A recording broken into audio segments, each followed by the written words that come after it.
Olá, eu sou Cláudia Yasli e estou aqui para mais uma aula de Educação Especial e Inclusiva, nossa 13ª aula, que tem o tema O Professor Não Pode Estar Sozinho.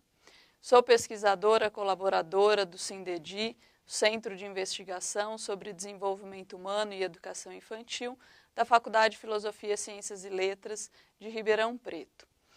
Hoje vamos tratar um pouco da complexidade de todos os protagonistas que estão envolvidos no processo de inclusão de criança com necessidade educativa especial na escola.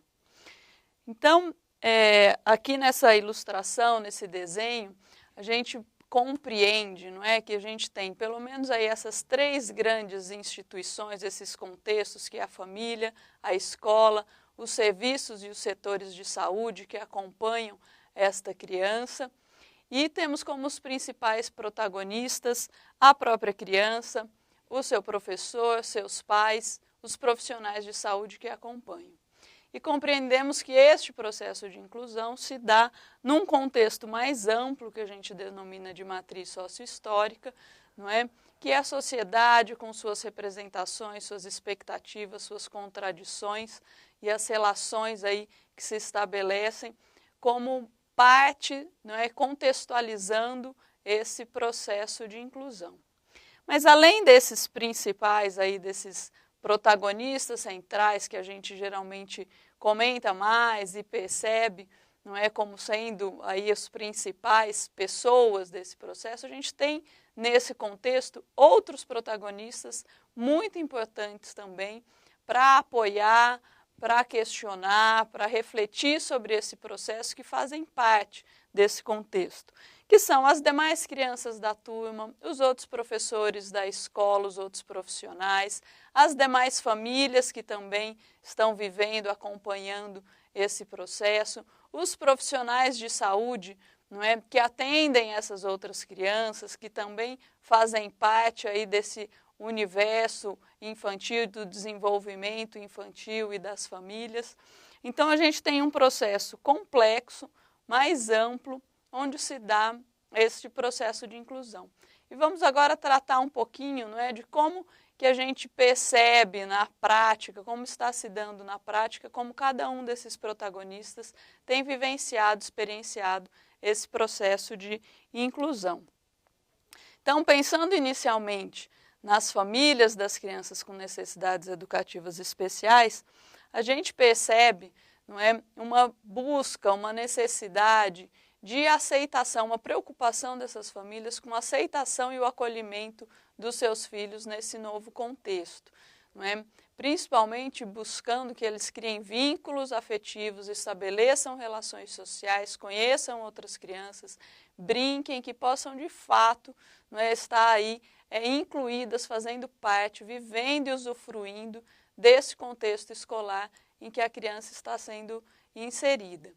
Também acompanhamos aí um certo receio com relação a isso, não é? E questionamento: será que meu filho de fato vai ser acolhido? Será que estou tomando a melhor decisão, não é, ao colocá-lo numa escola? Será que ele está preparado? Será que a escola está preparada para isso? Essas são algumas questões que permeiam, que fazem parte aí, não é, dos pensamentos, das reflexões das famílias que vivem este processo. E o grande, não é, num primeiro momento no processo de inclusão, havia toda uma preocupação e um grande objetivo, que seria a socialização dessas crianças, mas atualmente a grande busca, não é, que além dessa inserção social, é que as crianças de fato aprendam nesse contexto, que elas tenham um desenvolvimento aí na sua aprendizagem, que elas dominem também o conhecimento, esse patrimônio, não é, cultural, científico, que a escola propicia a todas as crianças. Esse é o grande objetivo da escola, e para a criança estar incluída, ela também precisa e deve usufruir disso. E esta tem sido um grande desafio. Atualmente, as famílias já se dão conta, percebem e também buscam e exigem este compromisso da escola. As outras famílias, não é, das demais crianças aí, têm inicialmente um certo receio, não é? O que será, como será que vai ser essa convivência? Será que meu filho vai ser agredido? Há um mito, uma certa expectativa, muitas vezes, de que as crianças com necessidades educativas especiais, por não estarem acostumadas a conviver num ambiente social, podem ser agressivas, ou as crianças vão imitar, vão querer ser igual àquele colega com aquela característica. Como é isso? Há um certo receio. Será que meu filho, o professor, vai deixar de lado um pouco a aprendizagem? Será que o professor vai colocar isso em segundo plano e meu filho vai perder em aprendizagem?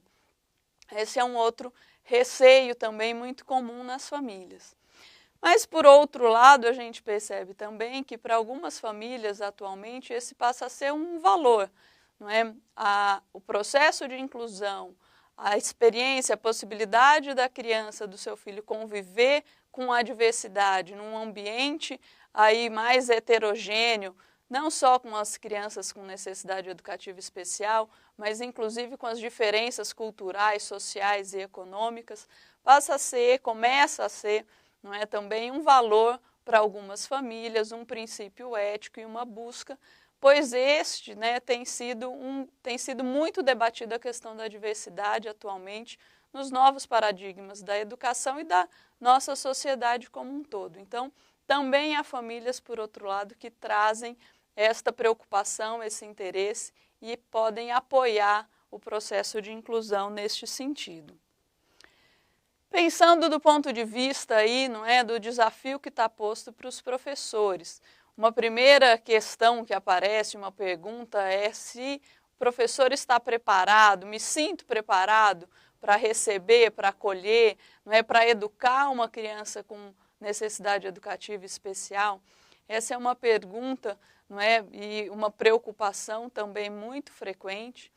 E a gente, embora já tenha uma legislação aí, a LDB, que demarcou claramente o processo de inclusão, que trouxe para nossa pauta e para a realidade escolar, já faz muitos anos que a LDB foi promulgada, a gente percebe que mesmo passado esse tempo, ainda essa sensação de não estar preparado ainda está presente. Você fala, nossa, mas já se passaram 10, 12 anos, ou mais, e as escolas e os professores ainda se sentem despreparados. Como se preparar? O que é estar preparado para atender e para acolher essas crianças, para viver esse processo na escola? Essa é uma reflexão importante.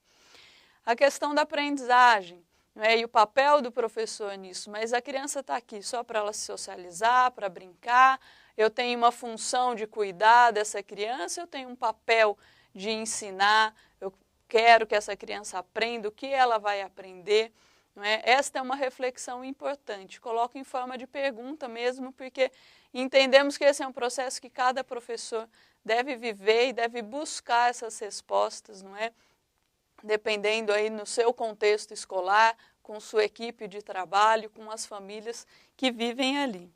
E como lidar com as diferenças? Esse é um desafio para o professor.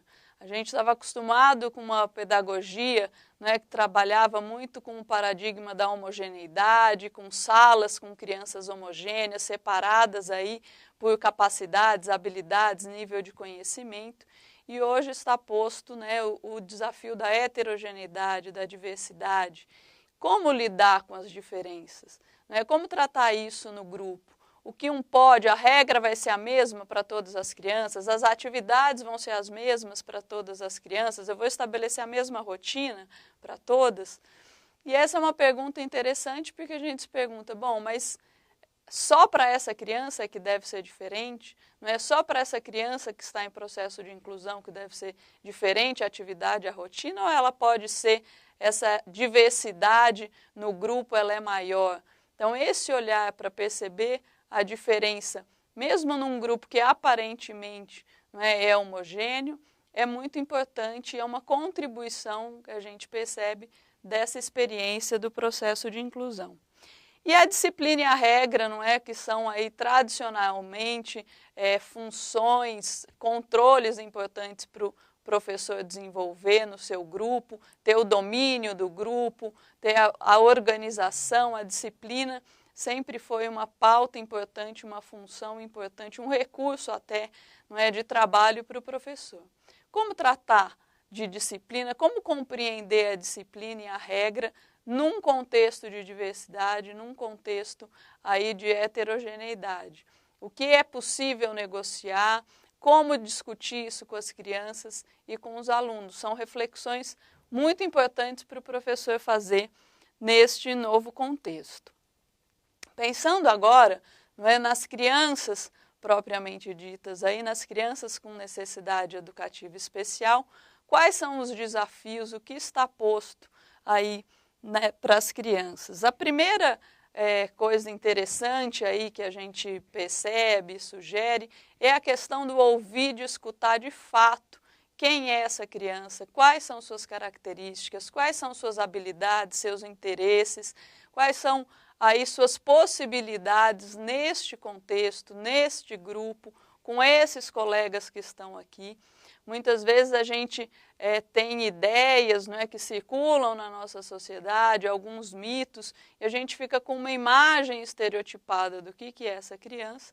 E o primeiro passo é, de fato, conhecer, observar essa criança, ouvir essa criança neste novo contexto, não é?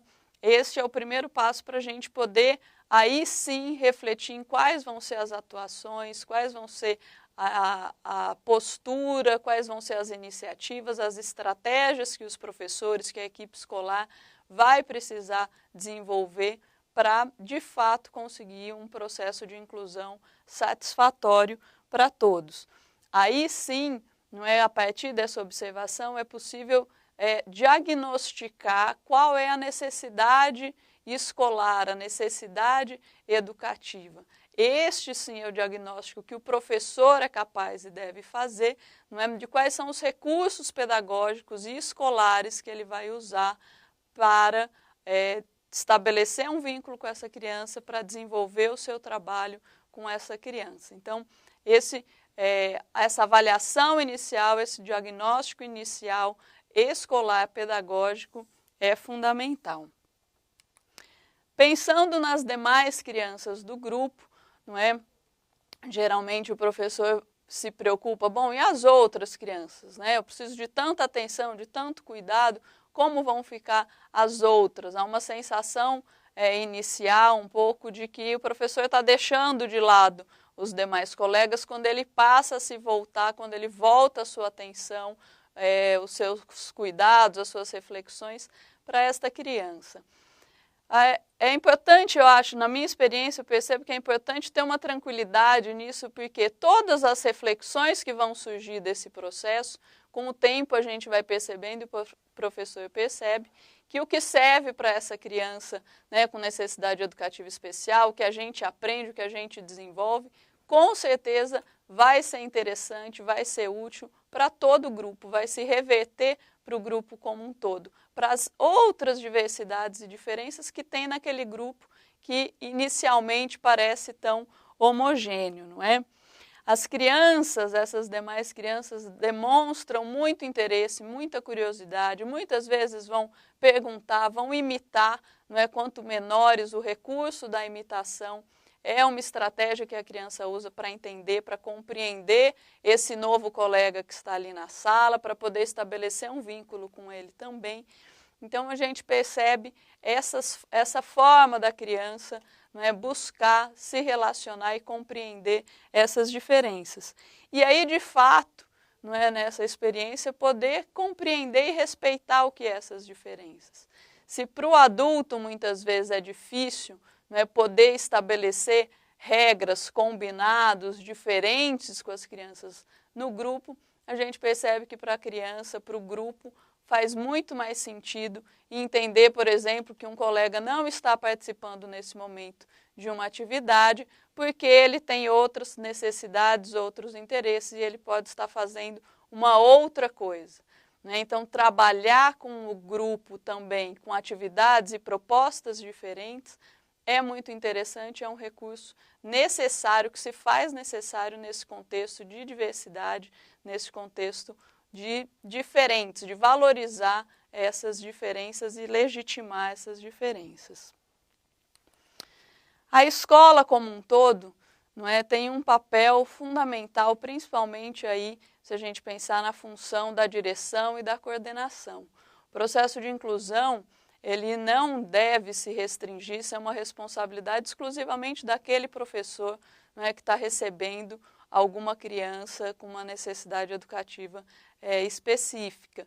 A escola como um todo deve compartilhar desta proposta, desse projeto de inclusão, porque vai precisar se estabelecer uma equipe de trabalho, uma equipe de reflexão, até para investir nessa formação continuada dos professores, para criar esses espaços permanentes de reflexão, de planejamento, de avaliação, não é? Este é o caminho aí deste preparar-se, do estar preparado, não é? Preparar-se para essa experiência significa criar esses espaços, abrir esta possibilidade.